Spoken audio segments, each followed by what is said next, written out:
Welcome back to the Deep Dive. Great to be here. Today we're jumping into Chapter 7 of the Bhagavad Gita. It's called Dhanavijnana Yoga. That's right. Knowledge and wisdom, basically. And we're drawing on some really solid sources. Swami Dayananda's Gita Home Study, lectures from Swami Viditatmanada, and Sri Sankara's commentary, too. Yeah, good stuff. Our plan is to really get into two core ideas. Isvara Svarupa, which is, the nature of God. What Isvara is. It's exactly. And bhakti, or devotion, why it's important, what it looks like. So think of this as us guiding you through these big concepts.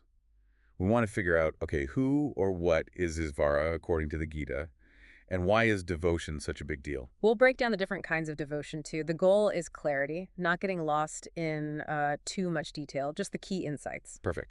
Let's start with Isvara Svarupa, the nature of God. We're looking mainly at verses 4 to 12 here. Okay. And one of the first sort of striking things is that Krishna, who's teaching Arjuna, he's not presented as just some wise guy. No, not at all. He's presented as Isvara itself, an avatara, an incarnation. Right, embodying all the glories and powers of the Lord. The sources make a point that this is different from a wise person, a jnani, who gains wisdom but still has, limitations. Yeah, an avatar is like the full manifestation, all divine faculties, totally present, not limited like, say, you or me.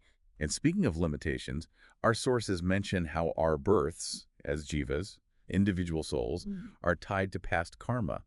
Our actions, the results, they shape our current life, our body, our situation. It's all connected to that karmic baggage, you could say. But Isvara, as an avatara, completely different ballgame. Not bound by karma in that same way. Right, free from that cycle that we're often caught in. Okay, so drilling down further into Isvara's nature, there are these two aspects mentioned, para-prakriti and apara-prakriti. The higher and lower natures. Para is the consciousness aspect, the ultimate reality, the spirit. That's the material side, matter.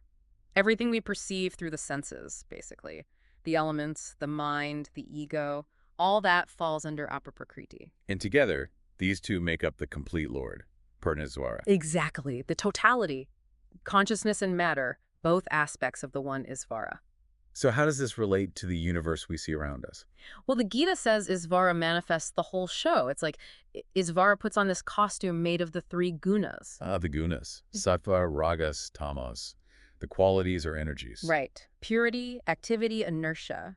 This mix creates the variety, the dynamism of the universe. It's, in a way, for our experience, our enjoyment. But there's a catch, isn't there? There is. This very manifestation, this costume, can be incredibly deceptive. It can delude us. So we mistake the costume for the real thing. Pretty much. We get caught up in the appearances, the qualities, and we miss the underlying reality, Isvara. Which raises the obvious question. If Isvara is everything, including us, why don't we just see it? Why are we deluded? It's those gunas, again, primarily.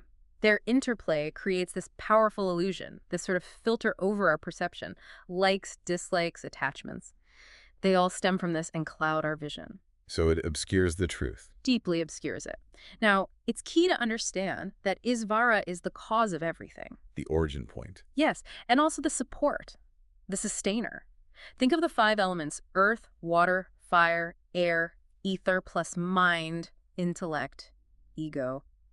Isvara is the source and foundation for all of it. But, and this seems important, Isvara remains distinct from these manifestations. That's the paradox, yes. The ocean and its waves. The waves are ocean, but the ocean is more than just the waves. Isvara is the ground of being, but not limited to the things that arise from it. Okay, I think I'm following. And then there's Maya. How does that fit in? Maya is described as Isvara's power. It's the creative force, the divine magic, if you like, through which the universe is projected and also withdrawn. So it's not some separate negative thing. It belongs to Isvara. Absolutely. It's Isvara's inherent potency. It's not independent. It's the very power of the Lord to manifest and, well, to delude. And Isvara's own motivation, unlike us, driven by desires or karma. Isvara is presented as totally free. Free from attachments, free from desires, free from any sense of lack. Isvara's actions aren't like ours. They don't come from wanting something. So Sri Sankara sums this up nicely, right?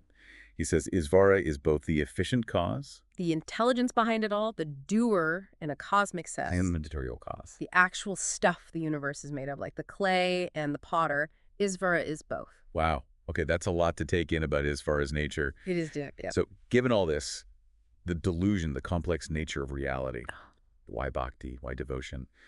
This takes us to verses 13 to 19. Right. Well, the starting point is that delusion we talked about caused by the gunas. Because of that, most people just don't recognize Isvara's true nature. Exactly. They're caught in the surface appearances.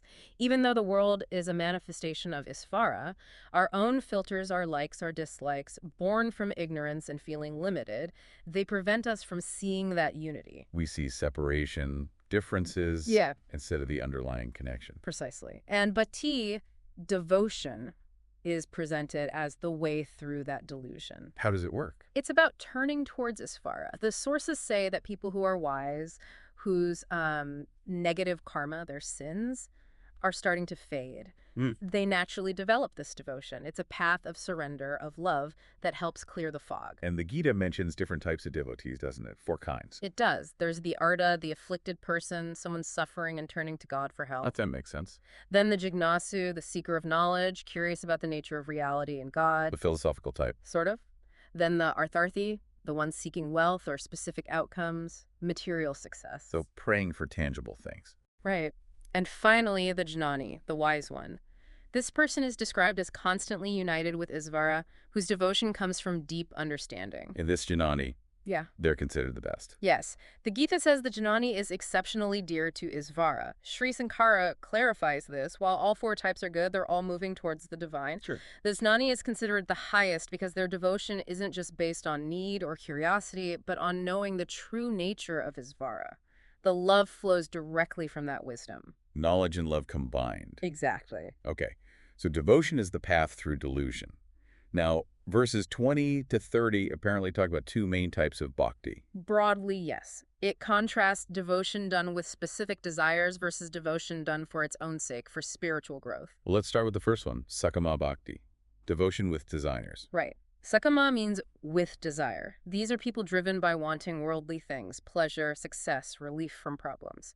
The Gita says they often worship various deities, specific forms of the divine, thinking that particular deity will grant that particular wish. Like praying to one aspect for wealth, another for health. Something like that. And the text acknowledges that even this worship, if done with faith, is indirectly reaching Isvara, because Isvara is the ultimate reality behind all forms. But it's a kind of mistaken approach. It's described as less direct, maybe less informed, and crucially, the results they get are limited and temporary, tied to that specific desire. So they might get what they prayed for. Possibly, but the sources say that once the merit, the good karma generated by that worship runs out, they eventually return to the cycle of birth and death. They don't achieve liberation. It sounds like seeking happiness purely in external things, which the Gita often points out as a path to, well, more bondage, right? That's a very good connection. It keeps you focused on the transient, the external, rather than the eternal, internal reality. Okay, so what's the alternative? Niskama Bhakti. Yes. Niskama without desire. This is devotion offered freely, without aiming for specific material results. The focus is purely on spiritual growth, on love for Isvara, on understanding, on liberation itself. Selfless devotion. That's a good way to put it. And the Gita is clear. Those who worship Isvara this way, with this pure, selfless focus, they attain Isvara. They achieve the ultimate goal. What are the characteristics of these devotees? They're described as having worked through their sins or negative patterns, being free from the grip of duality, not tossed around by likes and dislikes, pleasure and pain.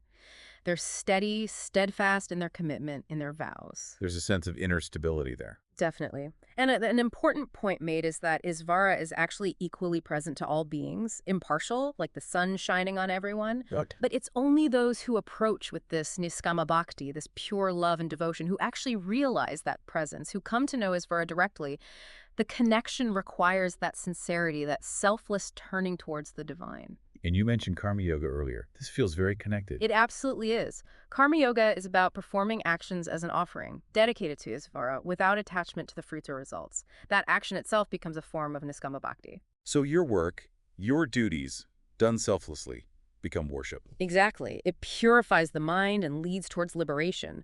True devotion, sometimes called paro bhakti or pranaya, it's really about deep affection, deep trust.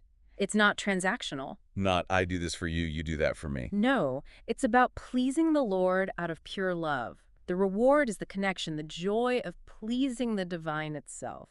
That's a profound shift in motivation. It's the core of Niskama Bhakti, really. Moving from what can I get to what can I offer, purely out of love. Okay, so wrapping up our look at Chapter 7, what are the big takeaways? Well, first, Isvara is presented as the ultimate source, the sustainer, the reality behind everything, manifesting through Maya the divine power and the play of the three gunas. But our ordinary perception gets clouded by delusion, by those gunas, Yeah. stopping us from seeing this reality clearly. Right, and bhakti, devotion, emerges as a key path to cut through that delusion. We saw there are different types, Mm. but the crucial distinction is between Sakambhakti, devotion for material ends, which gives temporary results. In Niskama Bhakti, selfless devotion aimed at spiritual growth and love, which leads to realizing Isvara, to liberation. So it really challenges us to look at our own motivations. It does. Which leads to a thought, maybe for you, the listener, to ponder. Thinking about Isvara's nature as this all-encompassing reality and these different kinds of devotion. Hmm. How does that land for you? Yeah, how might it shift how you see your own actions, your daily life? Are you mostly driven by, chasing desire, seeking external things? Or is there a deeper pull towards connection, towards understanding, maybe towards selfless offering, guiding your choices? Something to reflect on. Definitely food for thought. What kind of devotion, if any, feels resonant? And how could understanding Isvara, not just as a concept, but as the ground of being, change how you relate to the world? Lots to chew on there. Indeed. And next time, we'll be diving into Chapter 8, continuing this journey. Looking forward to it. Until then, keep exploring.